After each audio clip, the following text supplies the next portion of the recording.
Coming up on today's PAC News, we have reactions from Loyola students on Derek Chavin's guilty verdict and what it means to them. Plus, an update on vaccination rates on campus and how one city in Mississippi is insisting on keeping a mask mandate in a state that no longer requires them. And Loyola's Earth Day event was a success. Reporter Shadira Moore shows us how campus came together to put on a special show.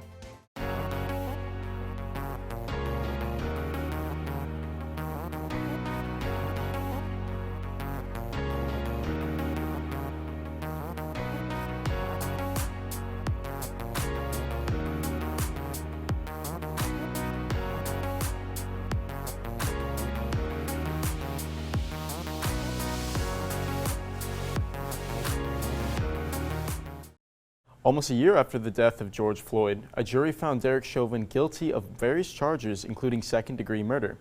I spoke to some Loyola students to hear their reactions on the verdict and what it means to them in terms of racial justice. Unintentional second-degree murder, third-degree murder, second-degree manslaughter. Finally, the verdict is here. Guilty. Guilty. The moment the world has been waiting for. Derek Chauvin charged in the murder of George Floyd. Some students share their take on the recent verdict. We're adjourned. Of course, I was happy, but I didn't really feel that happy. I was just more relieved that he was found guilty. And I think it's just more because George Floyd died or he's not here anymore. So it's like, yeah, he's found guilty, but someone lost their life. And now his young daughter has to grow up without a father. And he's not the only one. Research finds nearly 8 in 10 black adults say they are treated less fairly than their white counterparts when encountering the police. I think that when people start to try and put themselves in the position of, you know, if this was me as a white person, how would this situation have gone down differently?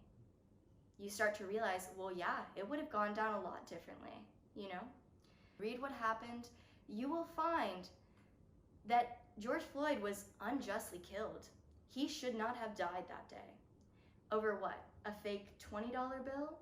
He should not have died that day. And what I would say is that if this was you, as a white person, do you think that this is how an officer would have handled this situation if, you know, George Floyd was a white man? Absolutely not.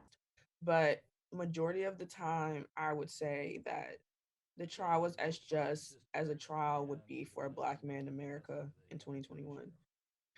So it's just all these things keep happening. It's like you take 2 steps forward and then 1 step back. And that becomes very draining.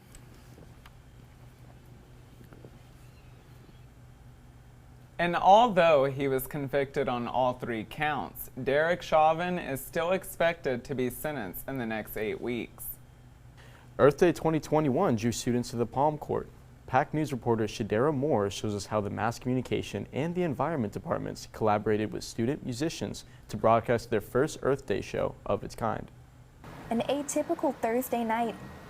Corridors lined with plants, local student talent, and fresh air on the roof of Monroe Hall. Environmental studies student Vereline Einstein volunteered to help plan Earth Week programming, and she says she's pleased with the turnout. We all know we have to take care of the Earth, and just seeing people here, Earth Day brought them here, so it's really amazing, and I think more people, it's amazing to see people share their common joy with that. Earth Day also brought people, more than 300 viewers in less than 1 week, to the show virtually, with the help of several pairs of hands on several buttons, levers, and switches. Strategic Communications senior Ariana Batso is ending her last semester with new memories from the greenhouse rooftop. I saw the live music, the food, the screen outside in the Palm Court. That was so much fun. It's like a good way to leave Loyola. Batso says she enrolled in digital production to build a transferable skill set as she enters the music business. So I feel like a professional and that specializes in music or the overall entertainment industry should have knowledge of all different aspects of the industry. The producers you just saw are broadcasting this concert newscast hybrid via live stream to the university's YouTube channel. Now that you've seen the control room, let's look at the performance space.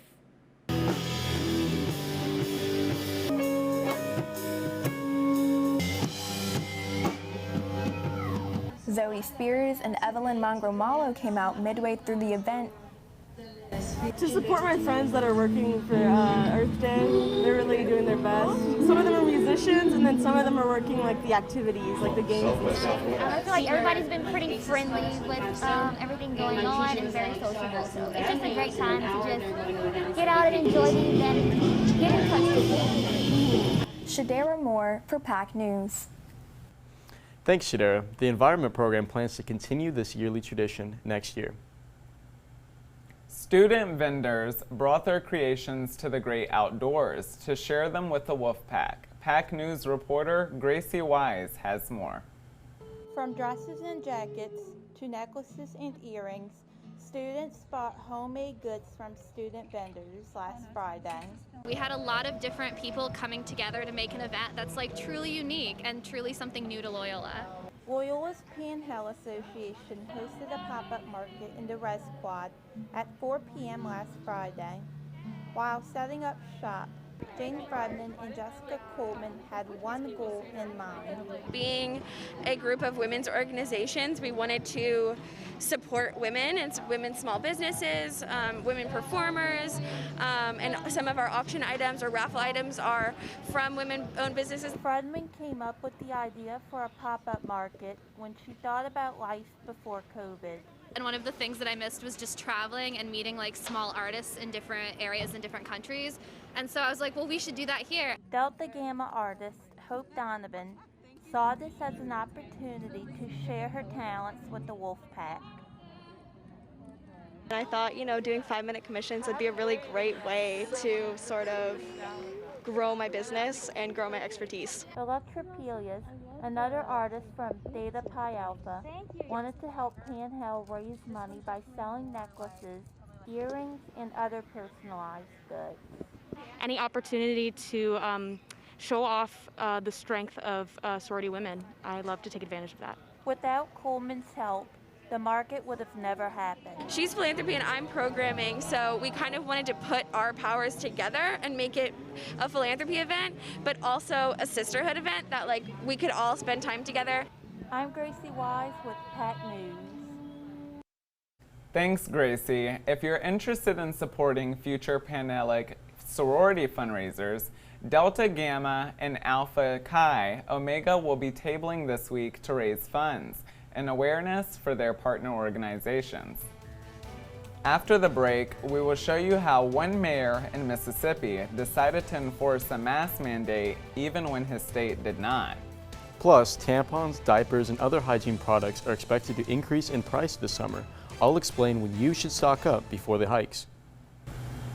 Bye-bye. Hi. Hoping for a crisp breeze to help keep you alert. Oh, he took a sip of water too. That'll probably help. You were probably gonna turn down the radio too, so you could focus, right? Probably okay isn't okay. Right. If you see a warning sign, stop and call a cab, a car, or a friend. I think the water line is what really drove it home. I blew on him.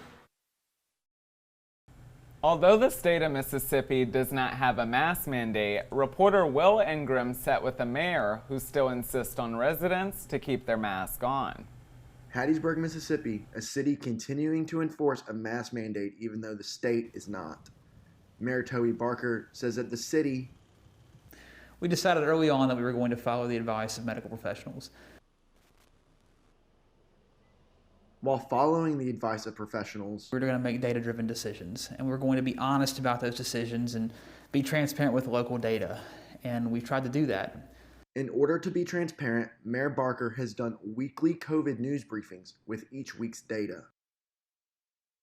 We'll start with today's numbers in the hospital today. Between both our hospitals, we have 10 people who are COVID positive. I will say that Mary Health Wesley did not have any COVID patients today, so that's a promising sign.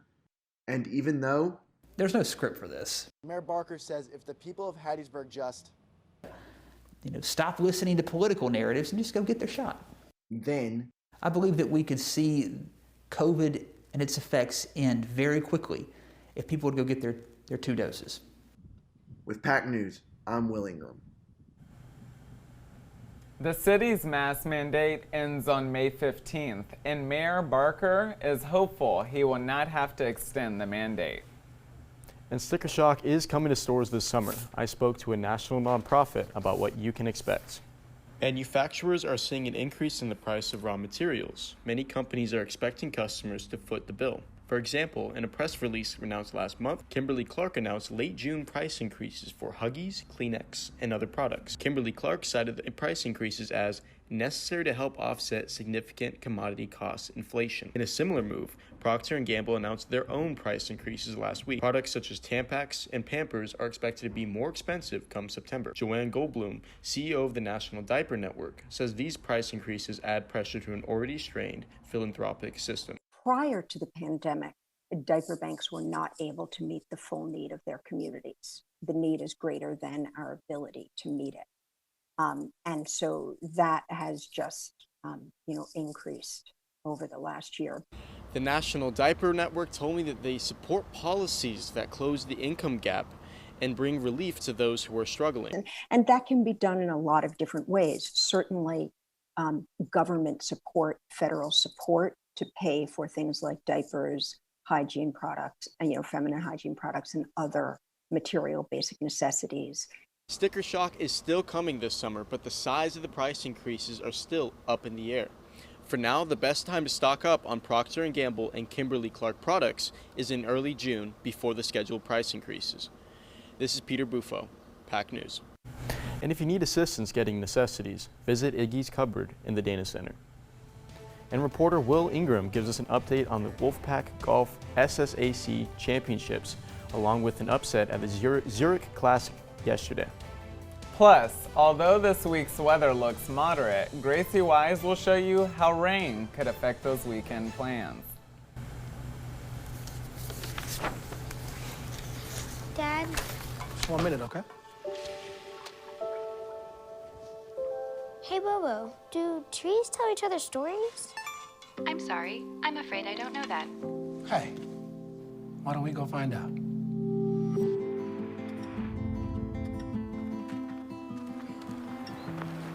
Listen. Do clouds take naps? I couldn't tell you.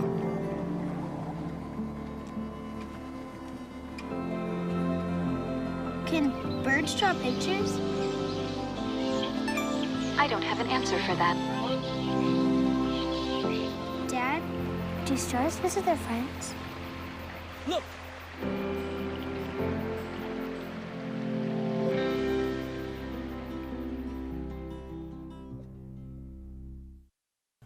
It's beautiful outside today, but there is rain headed our way. Gracie Wise joins us now with the forecast. Hi Oil Pack, this is Gracie Wise coming in for tonight's weather forecast. Right now it is 79 degrees, beautiful sun, blue skies, no rain, only a 50% chance of humidity with winds coming in from the east at 8 miles per hour. So enjoy the weather while the sun's still up. And for tonight's forecast, expect it to be very, very cool, but still nice weather. It's 62 degrees out. And also there's supposed to be a full moon out and it's supposed to be pink. So be sure to go outside if you can to go spot the moon. There's a slim chance of rain, meaning it might not rain, with wind coming in from the southeast at 10 to 15 miles per hour.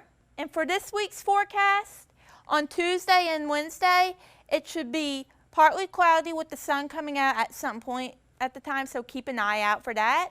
But on Wednesday through Sunday, it's supposed to be cloudy with a chance of showers, and Thursday and Saturday you should be seeing thunderstorms. So be sure to be on the lookout and be sure to have an umbrella and a raincoat with you at all times.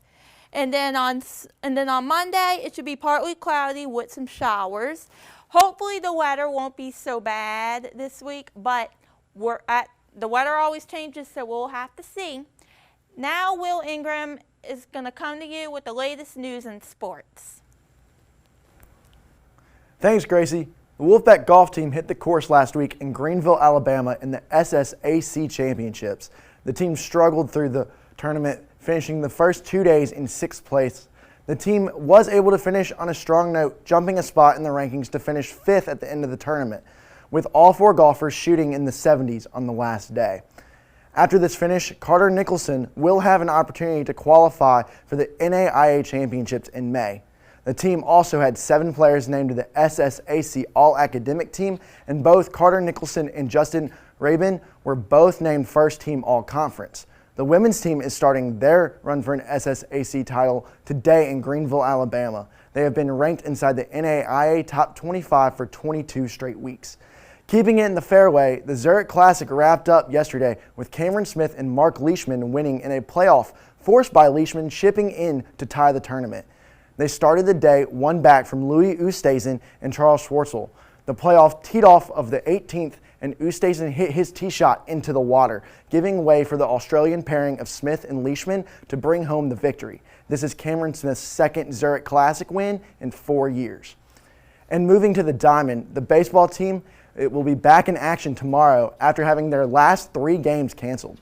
The last time the team played, they lost to the Spring Hill College team, moving the team to 13-2 in conference and 30-11 overall. And that's all for sports. Back to y'all. Coming up, a Loyola senior is taking a bike trip throughout the U.S. Find out why he is spending his summer on his bike. They call me Maxie, but I prefer tripod. I was your above-average 4-legged homie, and then wham, bam, minivan. Some people pity me. Now that's lame. I still run, fetch, and swim. And the ladies love me. I'm the ultimate wingman. Just don't ask me to high five.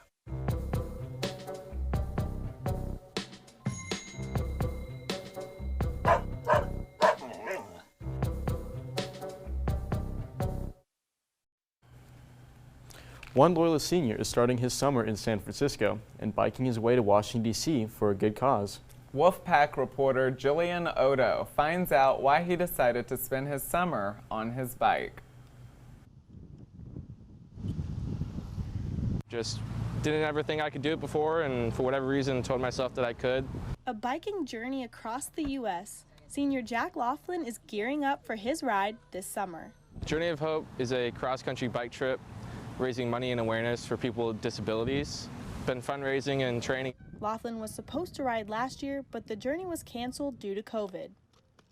To prepare for this year, he takes a ride every day. About an hour and a half a day to be able to go for a ride. I just try to get as much out of that as I can. Ever since his freshman year, Laughlin has been looking forward to riding for Journey of Hope. One of our chapter brothers who graduated last year, Jared Chan, he did it in 2017 and just loved it. I could see that he had a really awesome time and experience, and it really changed my perception, Journey of Hope, of what a fraternity does and can be.